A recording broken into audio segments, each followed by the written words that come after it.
J'ai fait mon bout de chemin, baba. Je suis peu bavard, je me pose et puis j'observe. Mon bout de chemin, baba. Je suis peu bavard, je me pose et puis j'observe. Salut Karim, merci de nous recevoir, merci de nous accorder cette interview pour Buzz de Fou.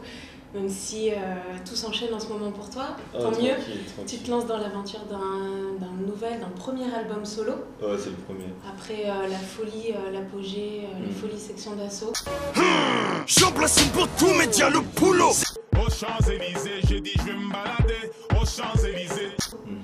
Avant de s'intéresser à ton album, on va un petit peu revenir sur ton parcours. D'accord. On va revenir sur l'aventure section d'assaut, qui n'est peut-être pas finie, tu vas nous dire. Ouais. Alors, déjà, j'aimerais savoir, avant de rencontrer le Watibé, avant de rencontrer les membres de la section d'assaut, est-ce que tu rappais? Est-ce que tu écrivais des punchlines dans les marges de tes cahiers J'étais un rappeur solo avant de les rencontrer déjà. Ok. Je rappais en solo, j'ai commencé en 1998. Donc tu avais... Jones. Et eux, je les ai rencontrés en 2002, ils étaient déjà tous ensemble. D'accord. Tu étais greffé au mouvement un petit peu plus tard en fait. Ouais, donc j'avais plein de morceaux solo à gauche à droite. D'accord. Que j'ai laissés quand je les ai rencontrés. Ok, tu t'es mis dans le groupe avec eux. Ouais. Et alors on est en 2005, et là il y a le projet Le Pacte qui sort. Ouais. Est-ce qu'on peut dire que c'est à ce moment-là que le groupe Section d'Assaut s'est vraiment formé? C'est sur ce projet-là? Non, le groupe Section d'Assaut il s'est vraiment formé en 2002. D'accord. En fait, il était déjà formé depuis plus longtemps que ça. Mais quand j'ai intégré le... C'était un collectif à l'ancienne, hein, c'était pas un groupe. Quand j'ai intégré le collectif, et tout s'est enchaîné assez rapidement jusqu'à aujourd'hui. Assez rapidement. Et du coup, alors, donc il y a eu le pacte, tu as rencontré Gims, voilà. Tu les as invités en fait sur ce projet. Sur ce projet, je les ai invités. C'est toi en fait le nom principal de ce projet, si je ne me trompe pas? Ben non, on était à deux, vraiment, on était à deux. C'était moi et mon pote Bakri. Bakri, dédicace à lui d'ailleurs. Il faisait du rap dans son coin, c'est un pote à moi d'il y a longue date, et il m'a proposé de faire un projet parce qu'il avait envie de se lancer. Il a un délire à lui, et à l'époque c'était de l'autoprod, et il avait de l'argent à mettre dans ça, donc il m'a dit vas-y, je veux le faire avec toi, et on l'a fait. Alors, à quel moment on se dit que j'ai réussi, que ça y est, je vais pouvoir vivre de la musique, de ma passion? Est-ce que c'est quand on voit sa tête à la FNAC? Est-ce que c'est quand on ne peut plus mettre un doigt de pied à Châtelet sans signer un autographe? À quel moment on se dit ça y est, quoi, je vais pouvoir... C'est à quel moment? C'est longtemps après. Hein. C'est à quel moment, on va dire, c'est quand on a notre première salle de concert remplie à bloc et que tout le monde crie ton nom.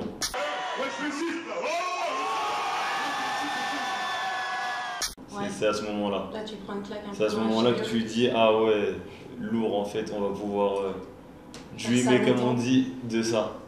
Ouais. Et alors, je voudrais juste revenir aussi sur le départ de Lefa. Ouais. Comment tu l'as vécu ce départ? Comment ça a été vécu au sein du Watibé, de la section? Tu sais, Lefa, il a toujours fait ça.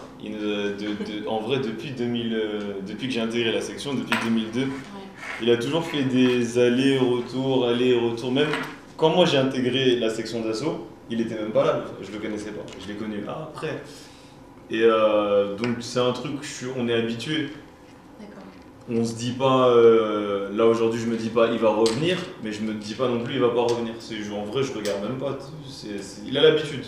Il a l'habitude. Lui, dès que ça commence à être trop il prend du recul, il se met de côté.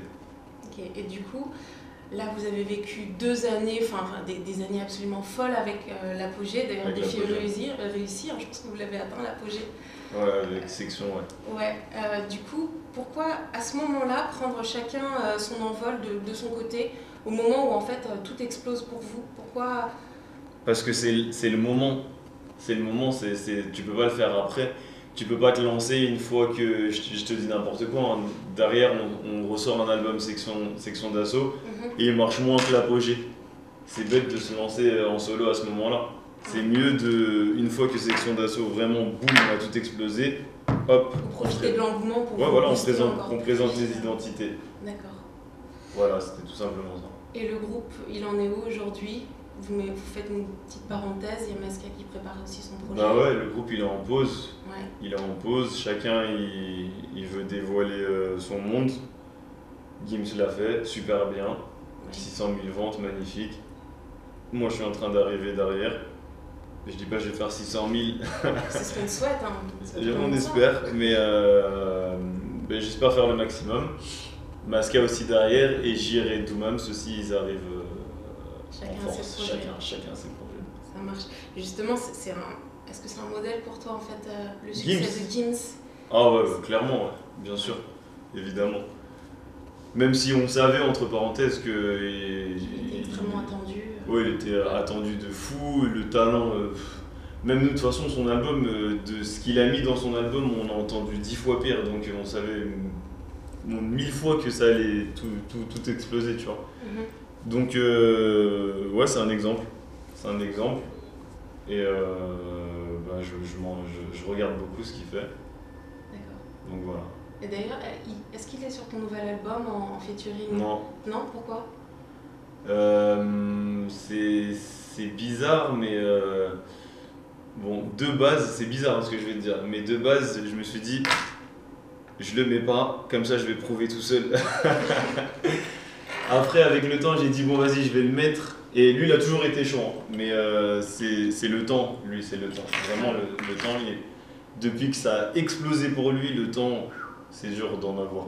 Donc du coup, à la fin, il avait dit oui, on devait le caler sur un morceau, mais on pouvait pas l'attendre, ça allait nous retarder. Hop, on s'est lancé.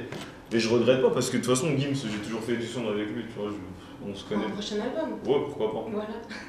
Alors, on va passer justement à ton album. Il sort le 31 mars. 31 mars. Voilà, ça J-22 s'annonce très lourd. jours.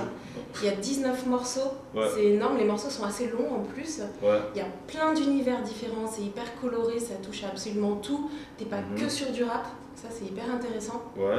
Justement, comment t'as fait pour l'imaginer cet album? De quoi tu t'es inspiré? Je me suis inspiré de la vie de tous les jours, de tout ce qu'on a pu vivre avec la section, ou moi en solo dans mon coin. Comment je l'ai réalisé, il n'y a pas eu vraiment de direction, hein, j'ai des mélodies en tête, je les enregistre là-dedans et dans celui-là. Tu travailles aussi sur tes prods d'ailleurs? Ouais, bah, la plupart des instrus de l'album, elles sortent de ma tête. Donc je suis pas parti avec une direction, j'ai créé, au bout d'un moment ça a donné un univers. On a regroupé les morceaux qu'on préfère, on avait plus de 30 morceaux. D'accord.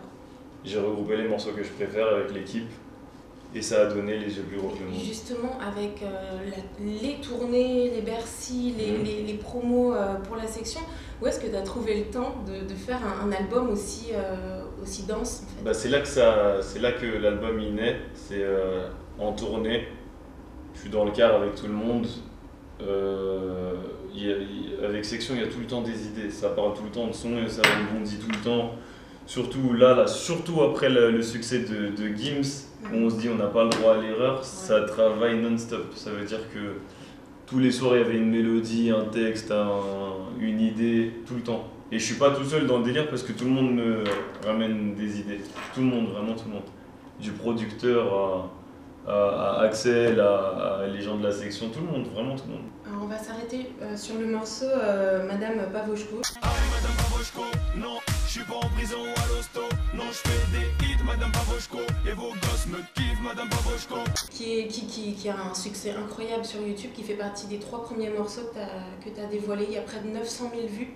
Ouais. Il y aura bientôt un clip. Tu as invité énormément de guests. Ouais. Tu as Willax, d'ailleurs j'ai entendu dire que c'était ton camarade d'enfance. Ouais, il était dans ma classe. Il était dans ma classe et il voit très bien de quel conseil je parle. Ah ok, d'accord, c'était ça ma question. Est-ce qu'il connaît cette Madame Pavoshko?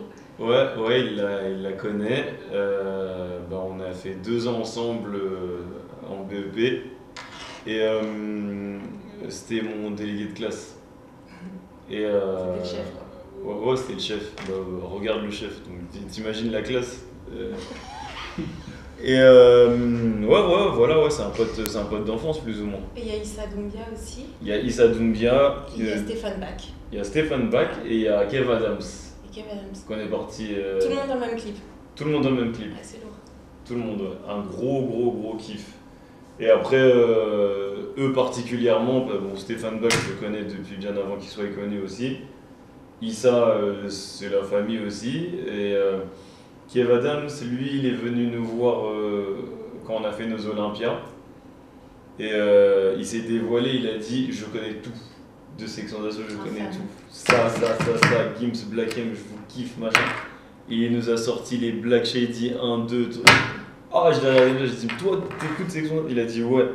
Je veux faire ci et ça avec vous. Bon, bref, depuis, tu vois, on est en contact et ouais, je me suis dit je vais le mettre dans ce clip. De toute façon, quand je lui avais fait écouter la maquette, je lui ai fait écouter la maquette il y a presque un an. Parce que ça fait longtemps que j'ai ce morceau. Il y avait juste le refrain, il a dit je veux être dans le clip. J'ai dit ok, pas de problème. Et ça s'est fait. Donc big up à lui aussi, Kev Adams. Est-ce que tu peux nous raconter un peu l'histoire de cette Madame Pavoshko? Déjà, est-ce qu'elle a existé? Madame Pavoshko, c'est plus ou moins. C'est comme si je disais, c'est Madame X. C'est toutes les conseillères d'orientation que j'ai pu avoir à travers ma scolarité. Mais il y en a une en particulier qui m'a plus ou moins marqué, on va dire. J'ai modifié son nom. Ouais. J'ai modifié son nom pour pas qu'elle soit embêtée ou pour pas qu'on la reconnaisse. Et j'en ai fait un titre qui est devenu Madame Pavoshko. Et qui, elle, à l'époque, j'étais au fond de la classe, j'écrivais mes textes. Elle venait, elle rentrait en cours, elle disait que j'irais nulle part avec ma musique. Et bon, elle me détestait pas, hein. Même moi je la détestais pas, on s'entendait, moi je m'entendais bien avec les gens en général dans ma scolarité et ça m'a inspiré à faire un morceau sur elle et sur l'univers scolaire. Et si aujourd'hui tu la recroises, tu lui dirais quoi à cette dame? Je lui fais écouter le son. Je lui dis regardez, je lui montre tout ce qu'on a fait à travers Section d'Assaut, tout ça. Je pense qu'elle est au courant quand même, j'espère pour elle. C'est possible. Et je pense qu'elle serait fière, justement. Elle serait fière de moi. J'en suis sûr. D'un côté, elle t'a un peu donné aussi la niaque. Elle m'a donné grave la niaque. Grave la niaque. Elle a fait partie des gens qui m'ont donné la niaque. Et il y a quelque chose de très frappant dans tes clips. Donc il y a Ailleurs et Spectateurs qui sont sortis. Ils veulent nos codes et nos gimmicks, oh. Mais Watibé, c'est nos limites, oh. Ils veulent représenter ma ville, oh. C'est bientôt la fin du monde, mais le monde s'en fout. Le monde, lui, veut faire des lovés autant que dans le foot. Certains seront sûrement sauvés, mais moi, chez A. Tout l'univers dans ce clip, toute l'atmosphère très travaillée. C'est important pour toi l'esthétique visuelle? À mort. Déjà rien qu'à travers la Section d'Assaut, j'étais énormément impliqué dans l'image. Les clips, vraiment, je donnais mes idées à mort, ça débattait tout le temps. On était d'accord ou pas d'accord, je débattais, je donnais mon avis au maximum. Donc là, maintenant que je suis tout seul, je commande tout de A à Z, je contrôle tout de A à Z. Directeur artistique, quoi. Ouais, plus ou moins. Ça se passe entre moi et le réalisateur. Je lui dis ce que j'aime pas, il exécute. Ça tue. Il y a de la danse. Ouais, il y a de la danse. Mais la danse, c'est pas moi, je l'ai imposé, on me l'a proposé. Ouais, mais c'est bien ça. On me l'a proposé au début, j'étais pas trop chaud, j'ai dit mais où est-ce que tu veux m'emmener toi? C'est Leila Si, elle a fait le clip. Et j'ai suivi et au final je suis content parce que ça passe très bien. On parle de Spectateurs, hein, bien sûr. Spectateurs, ouais. Ouais. On reste un peu dans le monde du visuel. Alors, il y a quelques photos qui ont filtré que tu as balancées notamment sur Twitter concernant ta participation à la série Nos chers voisins. Ouais. Je voulais savoir comment ça s'est passé, comment t'es arrivé à... Je crois que, je sais pas exactement si c'est ça, mais c'est ce qu'il m'a dit Axel, ils ont regardé tout l'univers Section d'Assaut, ils cherchaient quelqu'un, ils cherchaient un guest dans le milieu urbain.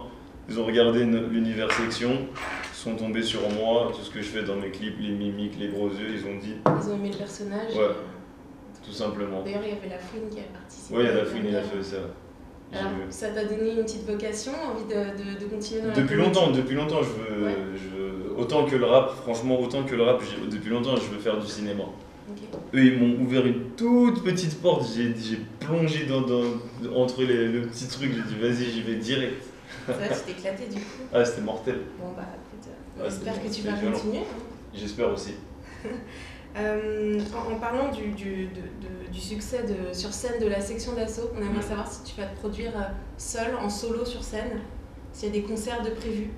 Ça dépend du succès de l'album ou pas. Ça dépend. S'il a un gros succès, c'est sûr qu'il y aura une tournée Black M. C'est sûr et certain, parce que moi je kiffe la scène. Après, sinon, il va sûrement, d'ailleurs, je crois que c'est déjà monté, une tournée Watibé. Parce que chacun il a sorti son projet, il y a Dry, il y a Shinsekai, il y a moi, il y a Evra Maska aussi. Donc je pense qu'en mars, juin, non, qu'est-ce que je dis, ouais, mai-juin, on va repartir sur les routes. Voilà, tous ensemble, mais chacun en défendant son Ouais, projet. chacun défend son projet et c'est Watibé qui englobe le tout. D'accord. Rendez-vous à tous le 31 mars dans les bacs, c'est le premier album solo du Big Black M en personne. Et grosse dédicace à Buzz de Fou, on est ensemble la famille. Blé. J'ai fait mon bout de chemin, baba, je suis peu bavard, je me pose et puis j'observe. Mon bout de chemin, baba, je suis peu bavard, je me pose et puis j'observe.